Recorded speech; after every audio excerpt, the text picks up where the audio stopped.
Hi, hello, and welcome again, everybody, to another episode of Natural Juan.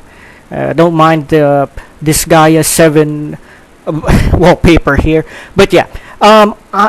Today, I'm going to introduce to you one of the most beloved real-time strategy games of all time, and that is Supreme Commander.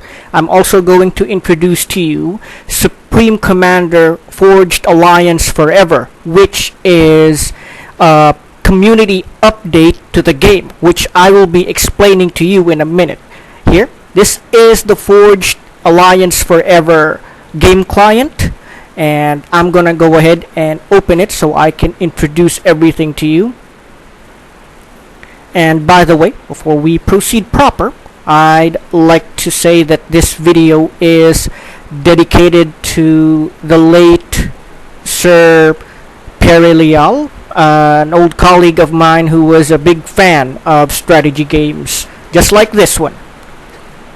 Okay, so here I'm using the client to start a new game. I'm going to select Nomads here so we can include the 5th faction, which was in fact made by the community itself. This isn't part of the original game. Okay, I'm going to introduce to you the factions in a minute once we get started. So here we are. Let's just go to Sung Island. We can use this because it's, well, when setting up single player games, it's not really that important. So I'm just going to go ahead so I can give you a proper intro. Now let's wait a minute for everything to start.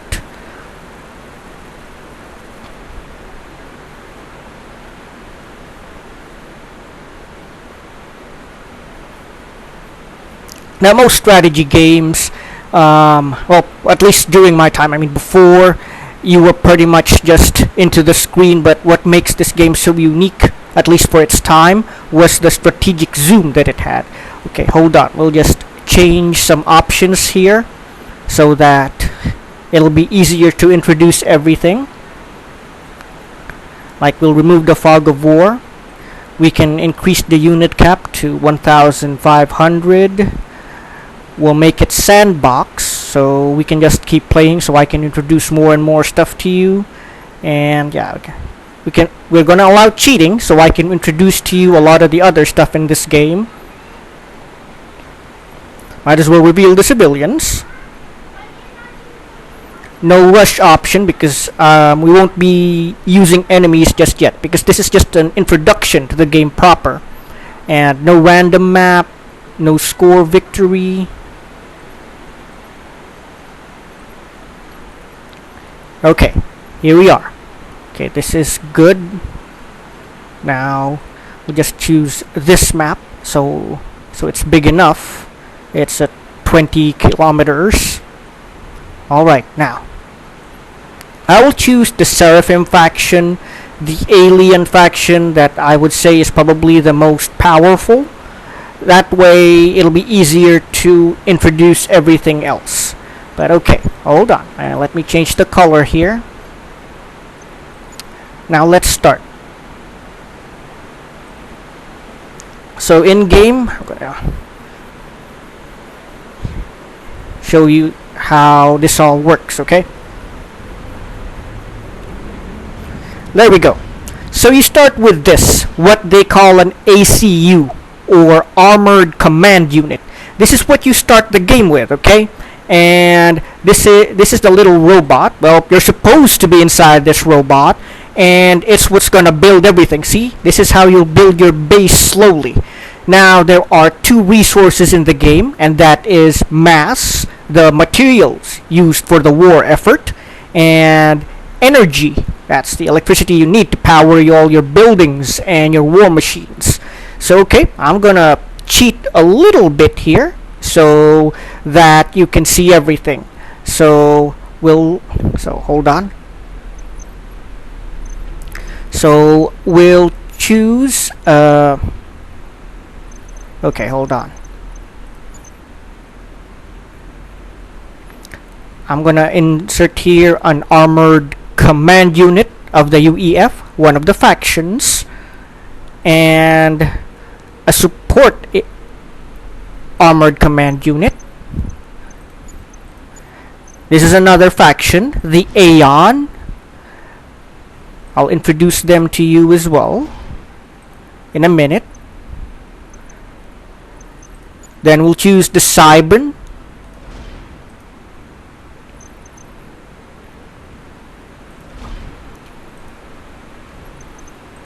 Then we'll introduce the Nomads. This is the 5th faction that was just created by the community, which I will be talking about in a minute. Alright then, now we have everything. Okay, so we'll set things to start building. So okay, here we go. Okay, so we get the best of things. We'll use a support armored command unit because they can build at tier 3. There are 3 tiers to each unit, although you can say that the experimentals, which I will be introducing in a minute, will be the 4th tier. So okay, now then, hold on. Just to make sure, I'll just use a Seraphim armored command unit here. So to collect mass, we're going to build mass extractors on them. Now, this is the tier 1 buildings, which provide a little but not a lot of resources. We have Tech 2, which is a little better, and then there's Tech 3, which provide the best. This is the high-end part, the tier 3. Then you have your experimental level, which provides you with experimental units. These are the most powerful war machines in the game, and they can, just flatten everything with what they have. So okay, here's just a quick demo. I'll use the support armored command unit to provide the best mass extraction. So this thing will build these mass extractors so that we can get the best out of the best mass out of the ground, so we can start building these units that I'm talking about. So okay, the next thing we can build would be your hydrocarbon generators. This is a basic generator, but in comparison to the small generators that you can build, for example, see here, this is your basic power generator. It's very small, and as I mentioned, it's not very how shall we say, it doesn't really provide that much power. It provides power, sure enough, but you're gonna need a lot of them, and one of them probably won't provide you that much. However, with this hydrocarbon, you can hydrocarbon deposit and a hydrocarbon power plant on top of it. You can get a lot of energy early on in the game. That's why players tend to fight over them. So yeah, we'll use the Aeon to build a hydrocarbon plant. Now look, see, it only provides 20 power, which is good, but not a lot. Especially if you're going to field aircraft early in the game, like airplanes and stuff like that. This might not be enough considering how much power it consumes. You can see the resources here, the mass and the energy. And yeah, when it comes to mass, you really need to take good care of your mass deposits here, because if you don't watch it, your construction and production will end up stalling because you don't have enough mass. So we're using the support armored command unit to provide us with mass.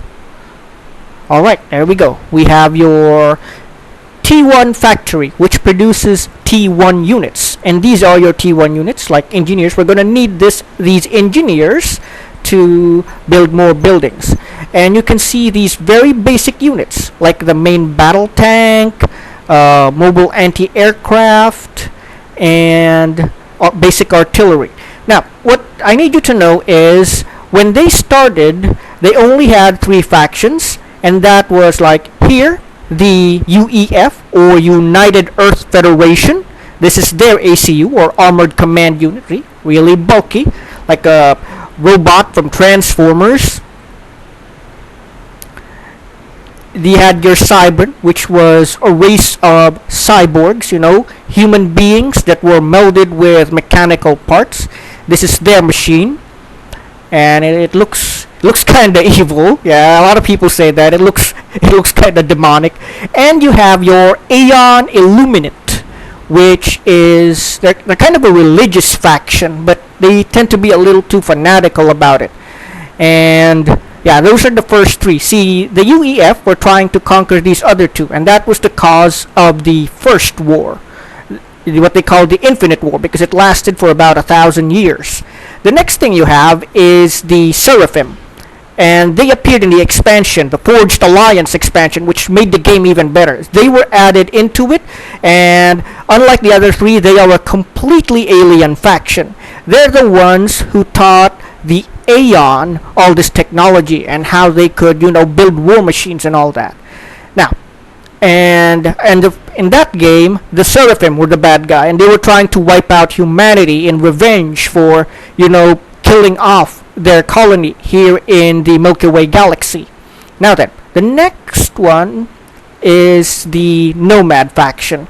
These were added later on, and they are not official, and that's why you don't see that many people using them in games, and it's really hard to host a game with them in it as a faction, because people consider them non-canonical, because like I said, they're not official, and they were just made by the community. Nonetheless, they do have their own story behind them, and also they do have their own advantages in game. Now then, we have these units ready, these T1 units. So to make the best of our resources, we can start building what they call storage facilities. So here's the mass storage. I'm going to build some of that so we can better store. And as you can see, unlike other real-time strategies in its time, you could queue up things. For example, if I'm going to make a series of energy storage devices, like here, I can queue commands so they can build them. So you don't have to. So when they finish, you don't have to command them to make a new one. They will just, you can just assign a set of tasks for them, and they will build it themselves. There's also the templates, which will allow you to build a set of buildings or units, and yeah, it'll let you build a set of units without having to command them to do it. Like, it's already set. Now, well, we're going to upgrade the factory to a T2 level. So these are slightly more competent units. Like, you got your assault bot, your amphibious tank, amphibious anti-air, and mobile missile launchers, which a lot of people hate these because they're even better than artillery actually. And here's another trick: you can get your build units like the support armored command unit to support building, and your engineer to support building. That way, it'll build even faster. See? Now it's ready to go to T3, but first, just to showcase tier 2. And these are the T2 buildings, which you can see are slightly better than T1. These are slightly more advanced buildings. So you can also build these mass fabricators. What these do is they do the same function, but instead of extracting them from the ground, the fabricators produce them. However, take note that fabricators require energy to run. They need energy to produce more mass. So take care of that. But you do have a slightly better power generator, as you can see. Something slightly bigger here. And yeah, there's what they call the adjacency bonus. So if you build say power plants besides other buildings, they will provide a discount for the units produced, as well as the production of various other stuff. So I'm building a T2 power plant first here, so that when I produce the fabricators, hold on, let me get the support armored command unit to assist here. So when we produce this power plant, the fabricators that are produced will have a discount when it comes to production. They can produce mass without consuming that much energy. But again, this is another calculated risk. When buildings are built closely together, if it explodes, it will very likely destroy. It will cause an explosion and destroy the things around them. So take care of that as well. Don't leave them out in the open, and be sure to protect them properly. And what I mean by protection is by building shields like this one. This will make sure that even if even if they're bunched together like this, they won't be easily destroyed. Okay, let me build a little faster here so you'll see what it looks like. This is a T3 shield, by the way. It's a lot bigger and heavier than the T2 shield.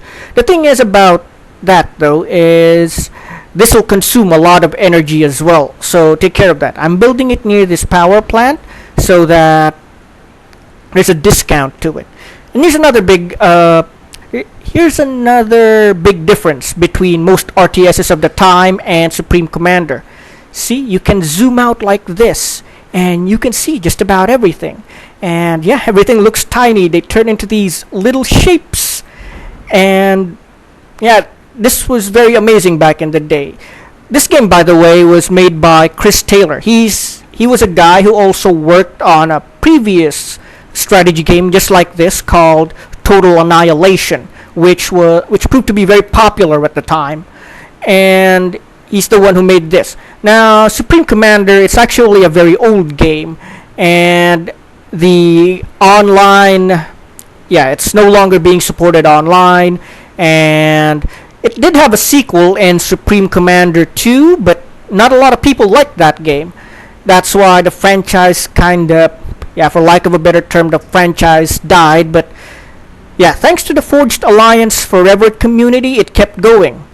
Remember, these guys aren't actually, the stuff they make isn't official, but they did a lot of improvements to it, which made it a whole hell of a lot better.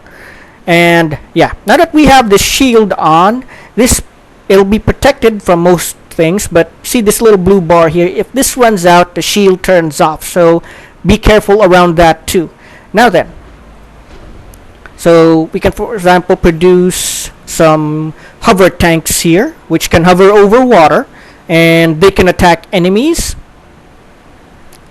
But now, we can start producing T3 units, which are even bigger and better, but more expensive.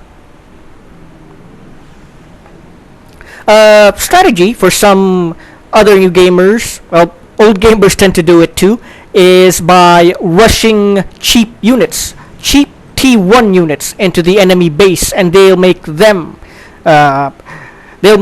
attack and interrupt their opponents, so their opponents won't be able to build anything, or they won't be able to build an effective counterattack. And these are just your land units. There are other things such as air units and naval units. Thing is about air units is they're very effective, and like modern aircraft technology, they allow you to move faster on the battlefield as well as provide reconnaissance. The thing is, though, the air factory tends to consume a lot of resources. It's very expensive to maintain, as well as the aircraft themselves. You're also going to have to build what they call air staging facilities to support like this air staging beacon here. What this will do is it'll allow you to refuel and repair damaged aircraft. But the thing is, you're gonna need that quite a bit, because especially if you use your air units a lot. Okay. If you want to build some air units, I can certainly demonstrate. Hold on.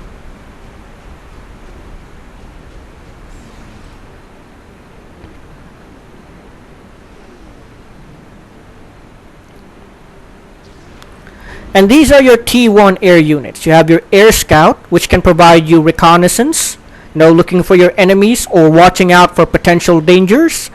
And interceptors, which shoot down enemy aircraft and attack bombers, which will allow you to attack ground targets. Thing is though, being T1, these are not exactly the best of units. If we're gonna talk about really powerful units, we can show you something better here. Like just a demonstration of the experimental units. Hold on. Where is my support armored command unit? Okay, we're at T3 with the land units. You can see all the frightening T3 units available to the Seraphim and what makes them such dangerous foes. Ah, there he is. I'm gonna show you an experimental, and you're gonna know why they can be so powerful. This, what I'm building here, would be the experimental attack bomber, perhaps one of the largest aircraft in the game. Hold on, let me assist the support armored command unit. Now, again, each of the other factions, they're also cool in their own right. I'm just introducing this to you through the Seraphim, because they are the game breaker faction in this game. Like, there's hardly anything that, I mean, they can be beaten, yeah, but they're... Oh, now this is a classic blunder that I'm talking about, which I just did. Yeah, if you don't look after your energy sources, you can lose energy, resulting in not just your economy stalling, but your shields to stop function. See, it stopped functioning because there's no more energy, and this can be very bad for your faction, for your structures, because that would mean you would be vulnerable to enemy units and their attacks.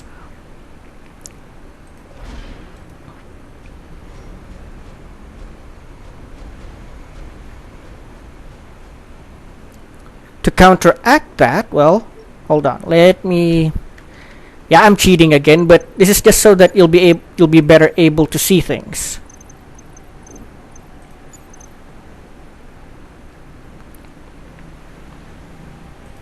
So I'm gonna build one of their biggest generators, the T3 generator, and I'm gonna show you that it's the biggest one they have, and it produces lots of energy. See? See how much energy it produces.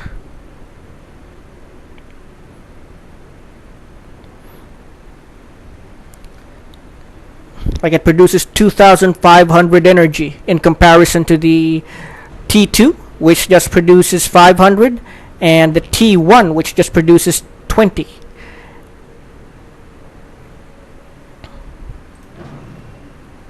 Man, that is taking a while. But okay.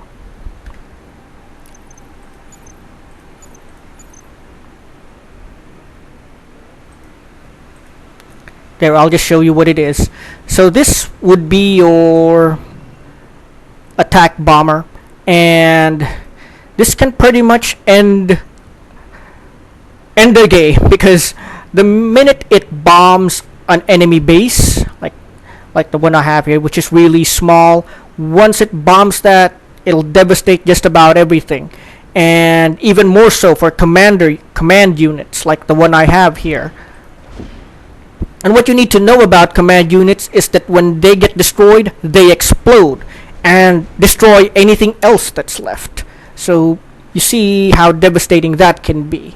So at least I've given you a basic introduction to Supreme Commander Forged Alliance Forever, which was also created similar to the original Total Annihilation game, with more depth and more strategies that a person or a player can put together for their games. So anyway, that should be it for this episode of Natural Juan.